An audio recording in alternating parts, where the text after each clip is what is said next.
அனைவருக்கும் வணக்கம். நான் மரியசீலன் திலாக்ஸ். எங்களுடைய சேனலுக்கு புதிதாக வருகின்ற உறவுகள் முதலில் சப்ஸ்கிரைப் செய்து கொள்ளுங்கள். நாங்கள் பதிவிடுகின்ற இது போன்ற மிக முக்கியமான விடயங்கள் உடனுக்குடன் உங்களை வந்து சேரும். இந்த காணொலியை பார்ப்பவர்கள் அருகில் இருக்கின்ற நபர்களுக்கும் இந்த காணொலியை பகிர்ந்து கொள்ளுங்கள். அதாவது மிக முக்கியமான செய்தி வெளியாக இருக்கிறது. இலங்கையில் உள்நாட்டு போர் பல வருடங்களாக நடைபெற்று வந்தது. விடுதலை புலிகள் 30 வருடங்களாக தனிநாடு கேட்டு போராடிய விடுதலை புலிகள் 2009ஆம் ஆண்டு இலங்கையில் முடக்கப்பட்டனர், மௌனிக்கப்பட செய்யப்பட்டனர்.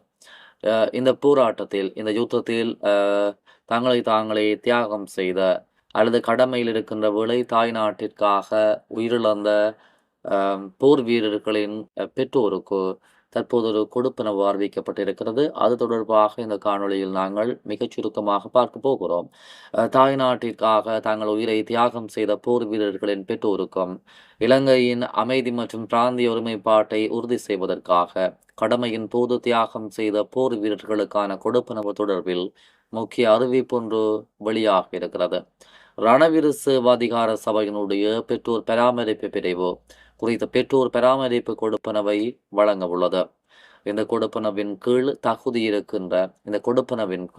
தகுதியுள்ள பெற்றோருக்கு மாதாந்திரமாக 750 ரூபாய் வழங்கப்படும் என்று தற்போது குறிப்பிடப்பட்டிருக்கிறது. அதே போன்று உதவித்தொகை பெறும் பெற்றோர் உயிருடன் இருப்பதை உறுதிப்படுத்த தொடர்புடைய சான்றிதழ்களை வருடத்திற்கு ஒருமுறை ரணவீர சேவை அதிகார சபையிடம் சமர்ப்பிக்க வேண்டும். இந்த சான்றிதழை பெற்றோர் வசிக்கும் கிராம சேவை பிரிவின் கிராம சேவகர் அலுவலரால் சான்றளிக்கப்பட்டு நடப்பு ஆண்டின் நவம்பர் முதல் திகதியிலிருந்து அடுத்த ஆண்டு பிப்ரவரி 28 வரை 4 மாதங்களுக்குள் ரணவீர சேவை அதிகார சபைக்கு அனுப்ப வேண்டும். தற்போது தகுதியுள்ள 32,867 பயனாளிகளில் சுமார் 17,000 பயனாளிகள் மட்டுமே சான்றிதழை முறையாக வழங்கியிருக்கிறார்கள். மீதமுள்ள பயனாளிகளின் சான்றிதழ்கள் சரிபார்க்காததால் அவர்களின் மாதாந்திர கொடுப்பனவுகளை வங்கிகள் தற்காலிகமாக நிறுத்தியிருக்கின்றன.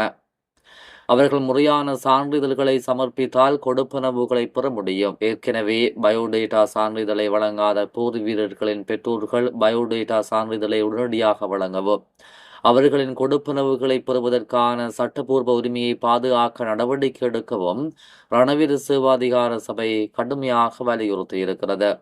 மேலும் இந்த சான்றிதழை சமர்ப்பிப்பது உதவித்தொகையை தொடர்ந்து பெறுவதற்கான ஒரு சட்டப்பூர்வ கடமையாகும். மேலும் தாமதம் ஏற்பட்டால் நிலுவைத் தொகை இழக்க நேரிடும் என்று ரணவீர சேவை அதிகார சபை அறிவித்திருக்கிறது. அதே போன்று இராணுவம் தொடர்பாக மிக முக்கியமான இன்னொரு செய்தி வெளியாக இருக்கிறது. அதையும் இந்த காணொலியில் மிகச் சுருக்கமாக பார்க்க போகிறோம்.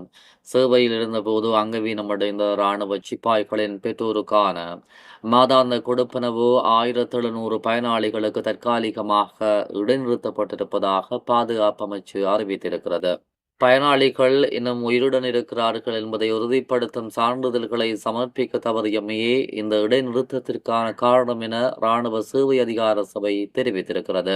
பாதிக்கப்பட்ட பெற்றோர்கள் தமது கொடுப்பனவுகளை மீண்டும் பெற கிராம உத்தியோகத்தரால் உறுதிப்படுத்தப்பட்ட சான்றிதழ்களை சமர்ப்பிப்பதன் மூலம் தகுதிப்பாட்டை உறுதிப்படுத்தலாம் என்று அறிவிக்கப்பட்டிருக்கிறது.